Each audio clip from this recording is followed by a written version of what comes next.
Welcome to the Nice Guy Show. I'm your host, Faisal Coco, and I'm joined with Ari and Chuck. They're my co host. And we're going to be looking at the unattractive truth about mummy issues. Now, for a boy, his mother is his first love, his father is his first hero. Now, how does mummy issues impact us and our relationships? Well, it has a lot to do with it. If you're a heterosexual male, your relationship with your mother will determine your type and the type of relationship you'll have with the women that you'll meet.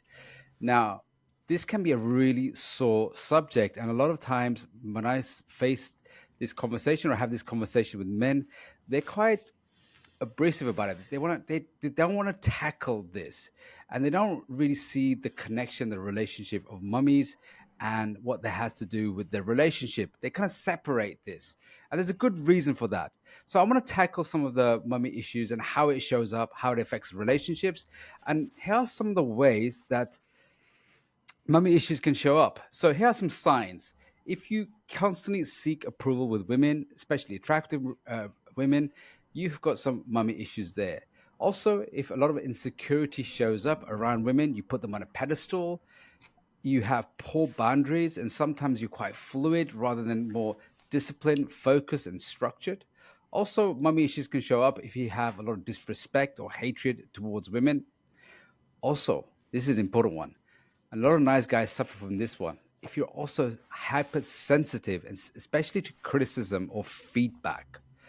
Another way mommy issues can show up if you have fear of intimacy. So you find it very difficult, you're avoidant, and you find it hard to commit to relationships or people or even ideas or concepts.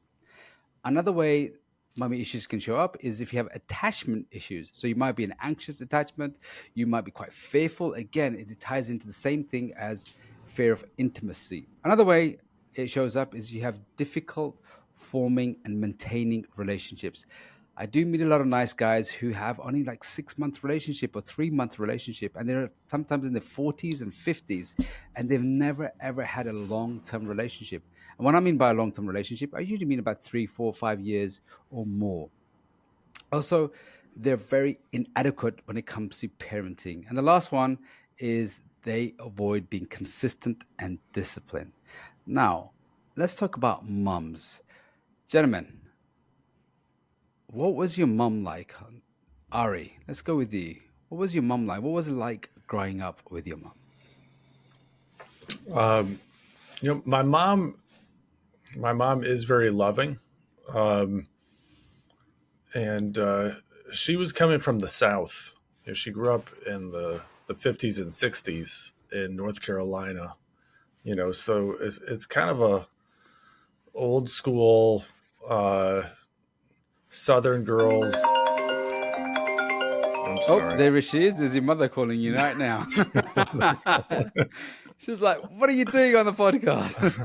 I baked What are you you saying something. about me? Um, Southern girls are raised to be pleasers. So I think as a result, she didn't really um, feel as comfortable making her own decisions for herself and trusting herself. Both of which are things that I've struggled with myself.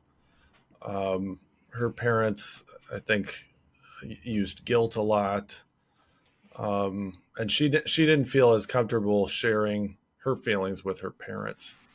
So she wanted to be a parent that didn't um, put as much baggage on me, and didn't guilt as much as her parents. Um, but I think, in some ways, maybe she overcorrected because my ex-wife would call me a mama's boy. I Oh, think that really? Why? Why is that? because she felt like my mom, and really that both of my parents coddled me, um, that they didn't challenge me when I was acting out or misbehaving. That everything I did was okay, basically. Um, so I also think that they just wanted to protect me from the world. So you were You know, so you were very much cushioned and protected and in a cotton wrapped up in a cotton wool as well.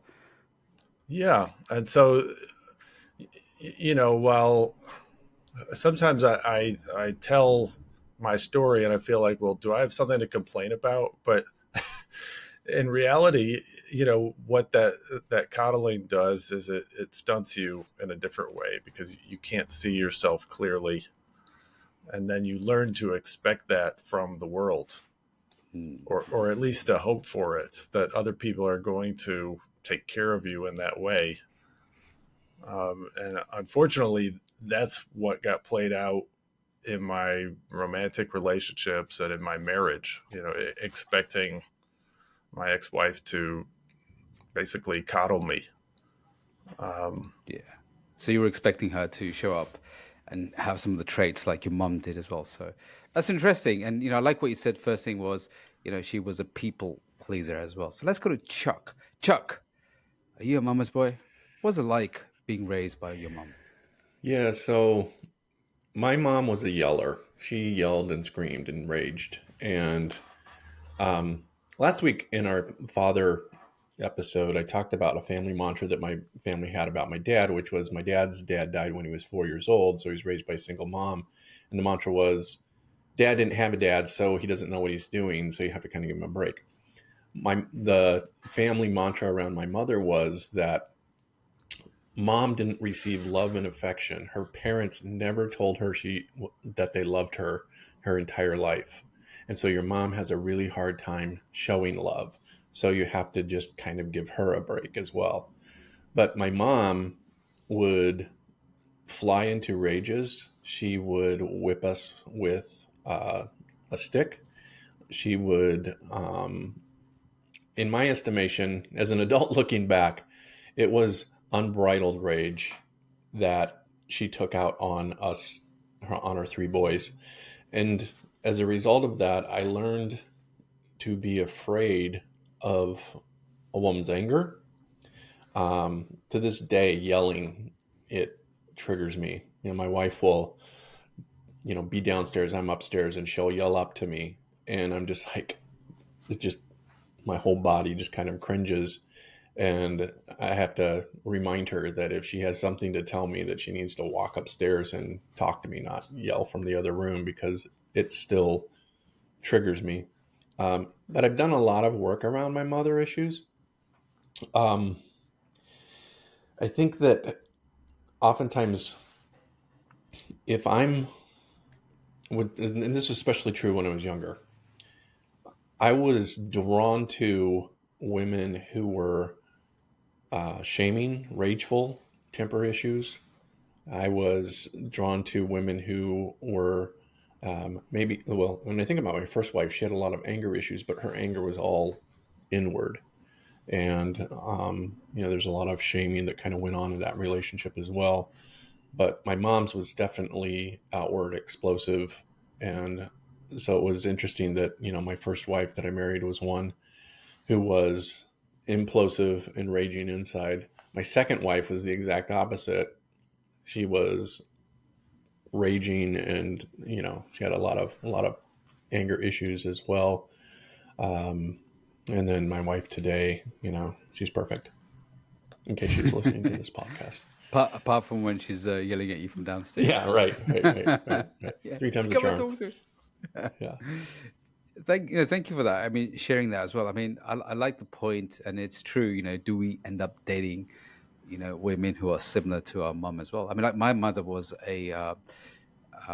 she was a very soft, gentle, caring, nurturing woman. She also had some issues, mental issues that I didn't really understand, especially when I was young. And later on, when I found out that she was actually suffering from paranoid schizophrenia, and then she had to go to see a psychiatrist about this. I didn't really understand the extent of this, but when I was growing up, when I was young, I became like the surrogate father. My mum's marriage was an arranged marriage. She Yeah. wasn't. Her and my father, they didn't get on, and there was no compatibility. And a lot of the times when I was young, I would see, my mom. She'd be very down, depressed, And as a young boy, all I wanted to do was to rescue her, to save her, to change her sadness into happiness. And I would try so many things. And what I realized was I was just failing in attempt after attempt. Or if I did something, it'd just be very temporary. And later on, when I started to, become of an age where I could start dating, the interesting thing happened. And the odds of this are just crazy. So I ended up getting to a relationship with a girl who had a mother who had exactly the same condition as my mother. So her mother had paranoid schizophrenia. Now, what are the odds of that? So a lot of things happen unconsciously. We end up dating, someone like our mother. So did you find yourself attracting women who were very similar to your mother, and how did that show up, Chuck? As you were talking, it reminded me that my my mother also had some mental health issues, and besides and it was kind of like when I think about my childhood, from you know age 12 below, I think of my mom as being rageful. When I think of her from my early, teen years to adulthood, she was very depressed.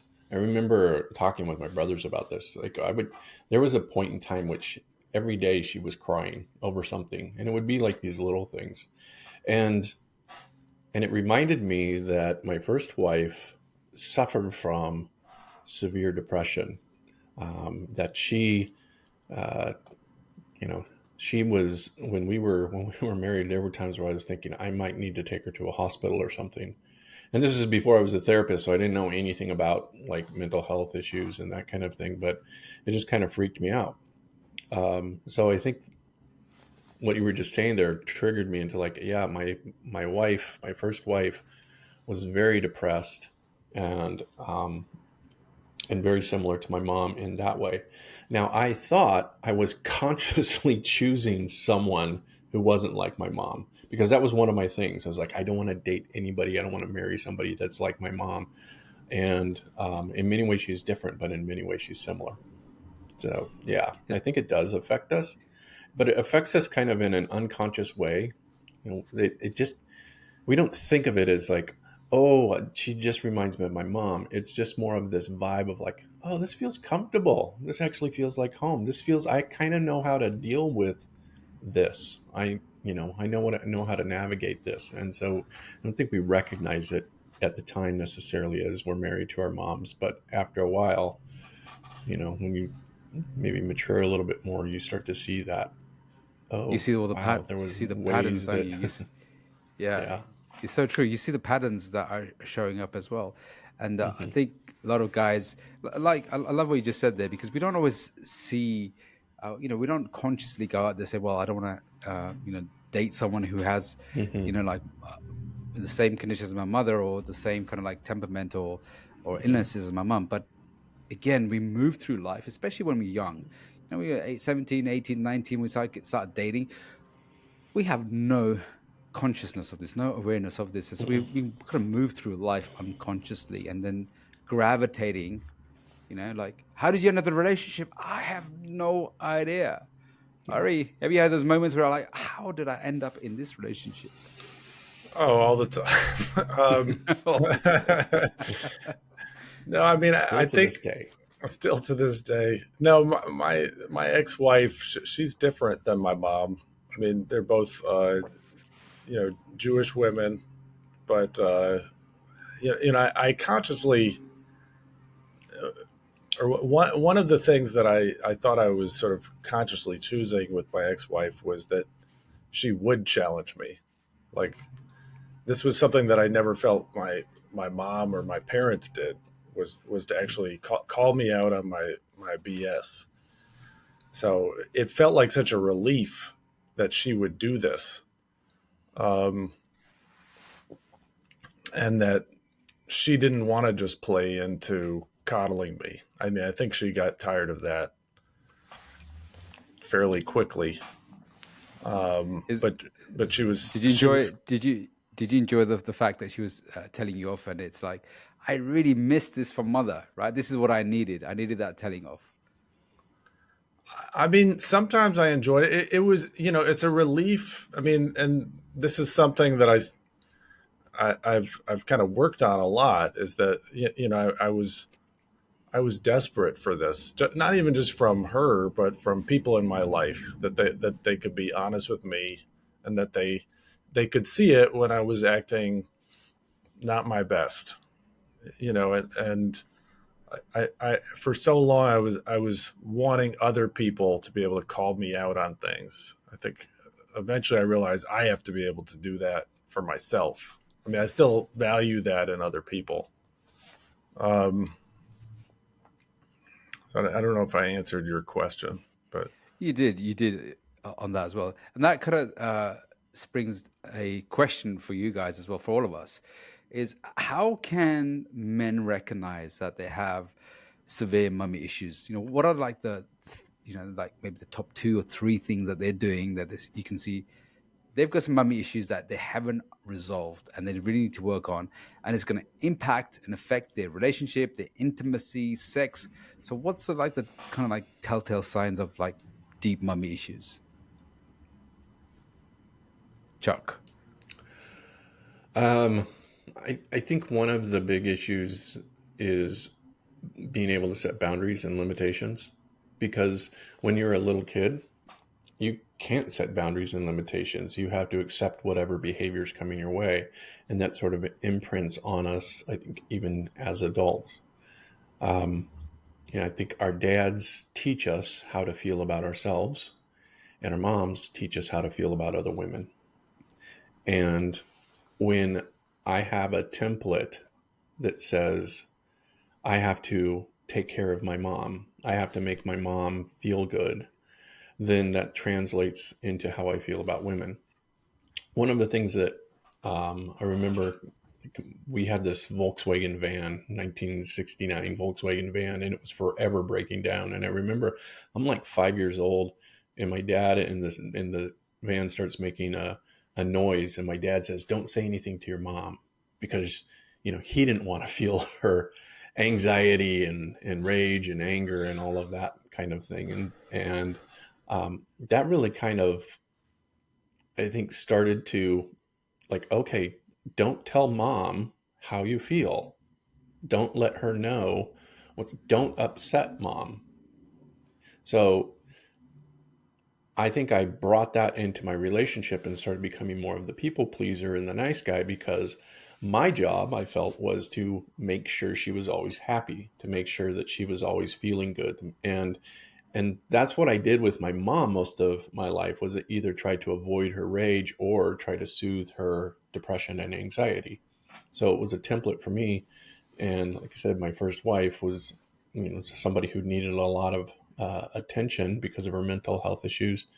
And and so in some ways there was this part of me that like felt needed in the relationship, even though I wasn't getting other aspects, my needs met. I was certainly felt like I was trying to meet her needs and trying to soothe her and trying to make her feel better and trying to get her to, be okay. And so I think that's something that can show up, especially as nice guys. We become caretakers if our moms were somebody that needed a lot of attention.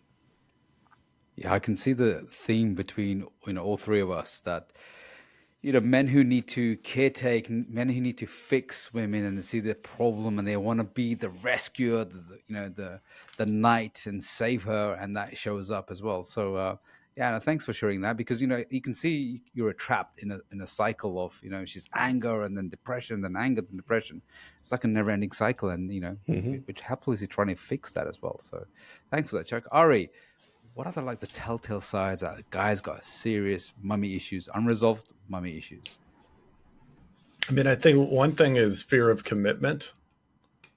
You were mentioning that earlier, like the fear of intimacy, fear of commitment, which is another thing that I've struggled with. And I think that part of how you deal with that is you figure out your own self. What are my values? What are my boundaries?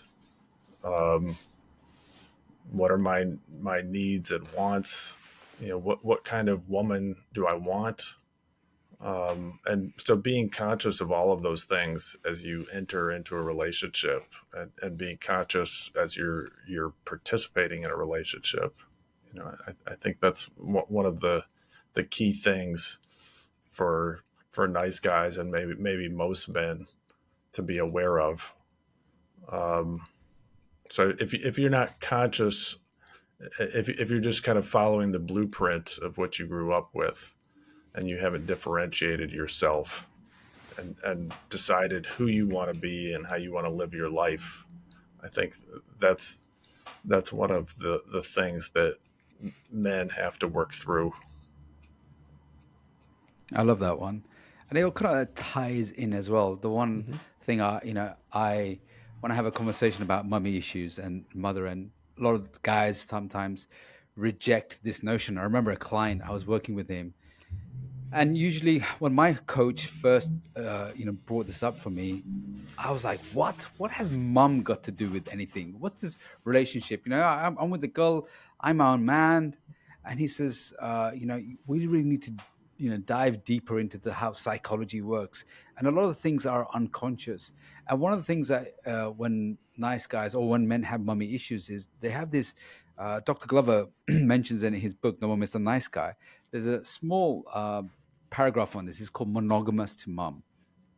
Now, what that means is that when a guy has a invisible bind, when he has like a contract with his mother, anything else to jeopardize that contract, he will sabotage. So, for example, he's already committed to mom. There's an invisible commitment that he has to mother. So anytime any other commitments come into his world, he will reject those commitments. I know this as well because when I had this as well, I'd find committing to things which were like 6 months ahead or a year ahead, or booking things will be really difficult because I just could do it right in the immediate because I could control that. So when commitment problems, consistency, discipline that requires you to continually work on something, that can be a huge issue with guys with mummy issues.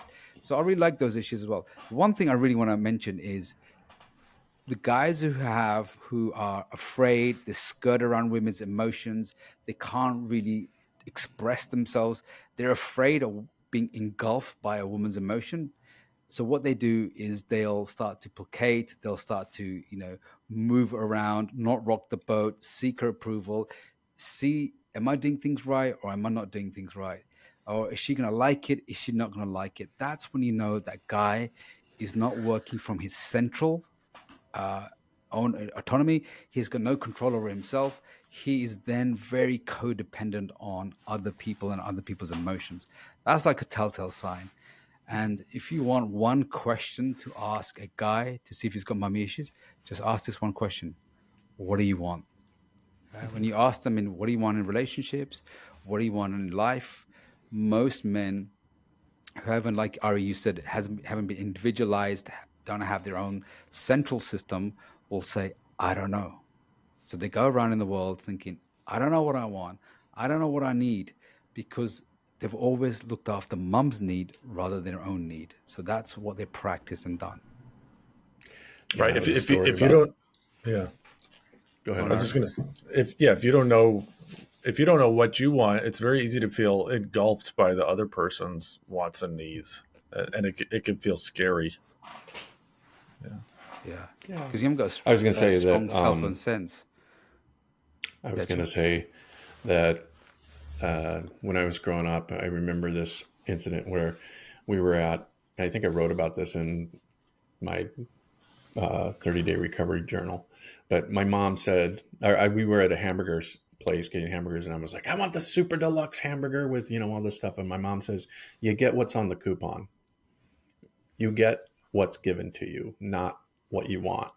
And that had a real deep imprinting in me as well of, oh, it's, you don't get what you want, you get what's given to you. So you sort of have to accept the scraps from the table, as it were.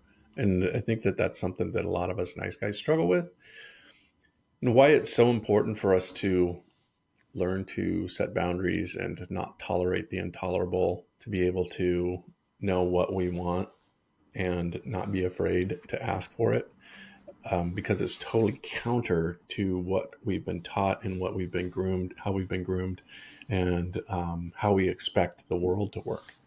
And I think it's probably, like I always say, that the nice guy recovery starts with, like you said, what do you want, and figuring that out, and then going after that. Yeah, that's such a great question as well, isn't it? What do you want? Now I fancy a hamburger after that. Right. So here's a question for you guys as well. So mummy issues, how do you think this is shaping up how men are showing up today? How is this impacting masculinity? And what are the lessons, what are the good lessons and the bad lessons that are being taken on for guys who just, follow the women's template? I know this is a deep topic, but just a quick question on that. I mean, I Chuck. think it, Oh, all right, go on, Ari. You go. I cut it. I think in some cases, men are getting a template of,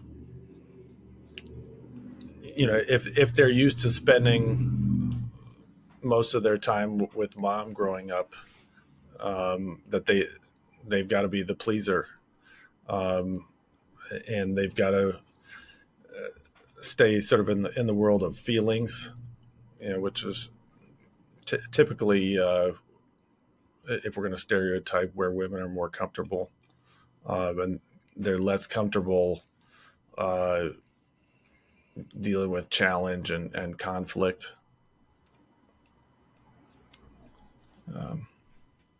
What do you guys think?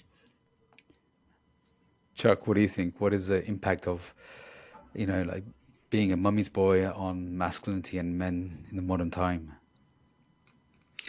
Well, I think it's a turnoff to women because they want somebody who's strong, has a backbone, and if you're, like you said, monogamous to mom, then she knows she can't trust you, which is another reason why we need to set boundaries. Because if we don't set boundaries and we tolerate intolerable behavior, we're basically telling her that she can't trust us. That if I'm around a woman, I'm going to do whatever she asks me to do. So if I'm out in my job, and there's a woman at my office who's coming on to me or something like that, then she's afraid that this other woman that I'll just comply to whatever some other woman wants. And so and I think it's on an unconscious level, but she needs to know that you can say no to her, because she needs to be able to trust your strength. And when we're not able to set boundaries, and when we tolerate intolerable behavior, what we're doing is we're eroding the trust in the relationship. And for the feminine, her number one emotional need is security. And security comes from stability, consistency, that she can trust, that she knows you and knows what your values are, know where you'll move, what, where you'll compromise and not compromise at. So I think it's an extremely important thing for us men to work on consciously, is just our ability to stand in the face of the chaos that the woman, or the feminine rather, kind of brings to us.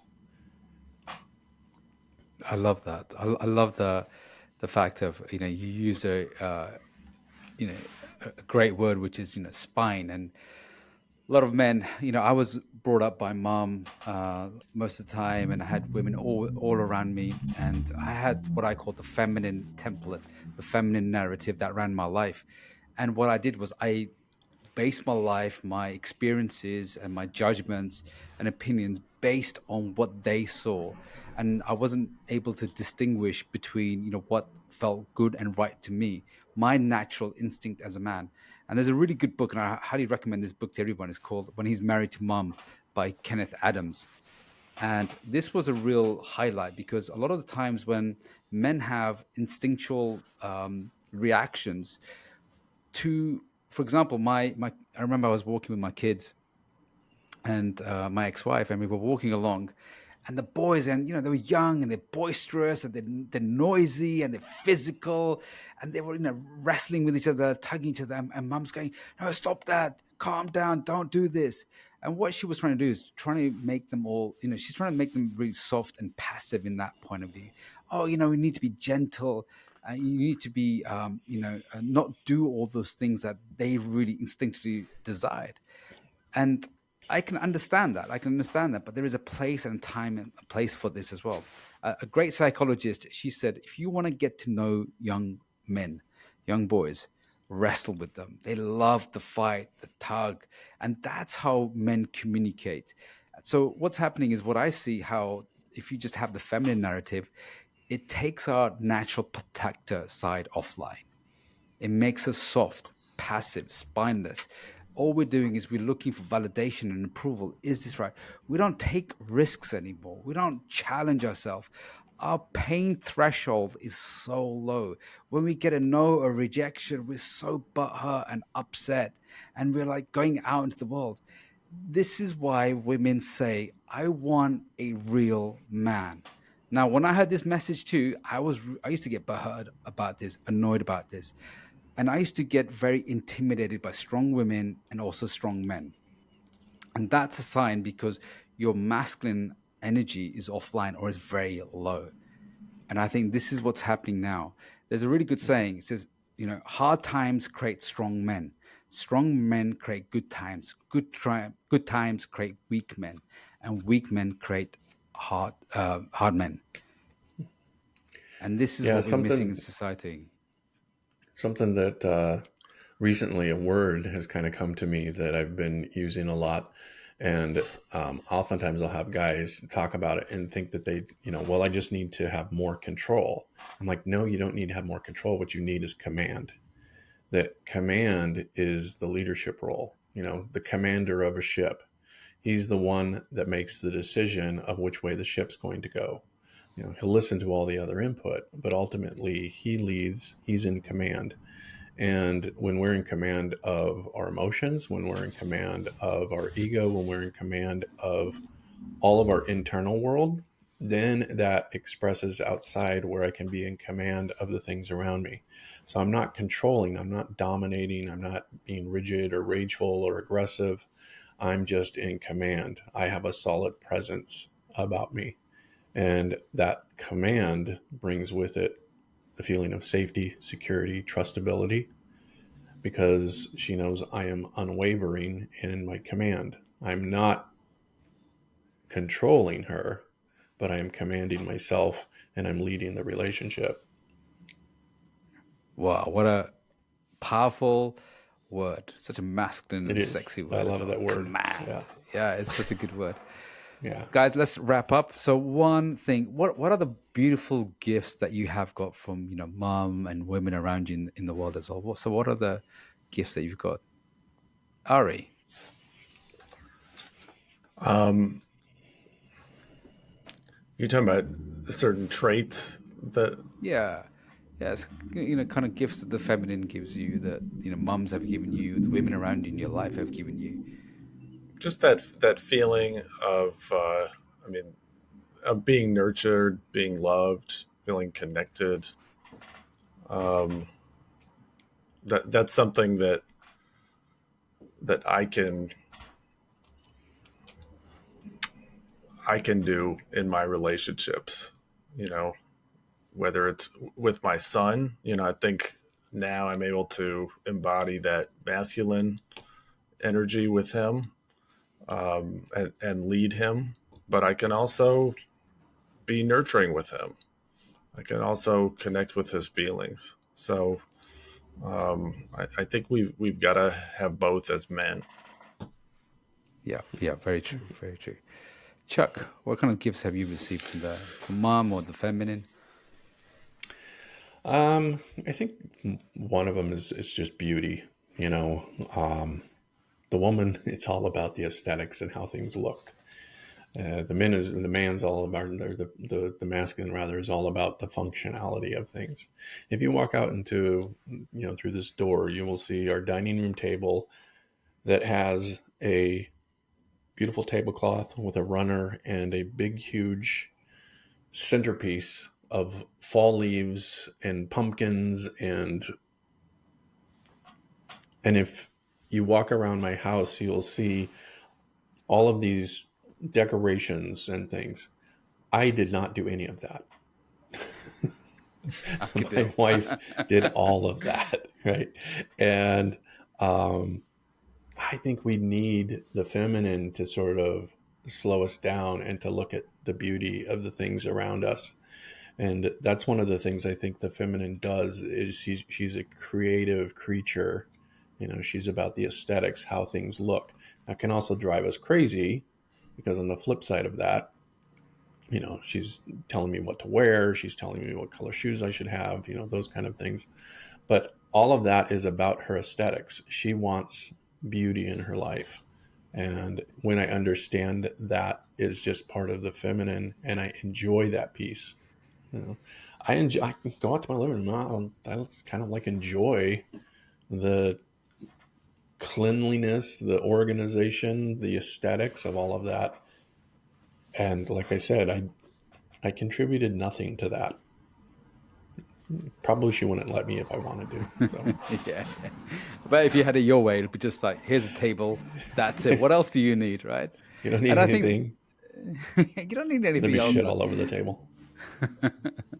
And I think that this is the wonderful gift the feminine has given. I've seen, my boy's mother, my sister, my mum. She passed away when I was 19, so I didn't get to really consciously see how she was. But one of the gifts that I see from the feminine is that guys can be very much black and white thinking, and the feminine is very much in the middle as well. She can bring that richness into it, the tapestry of the nuances that we kind of like overlook.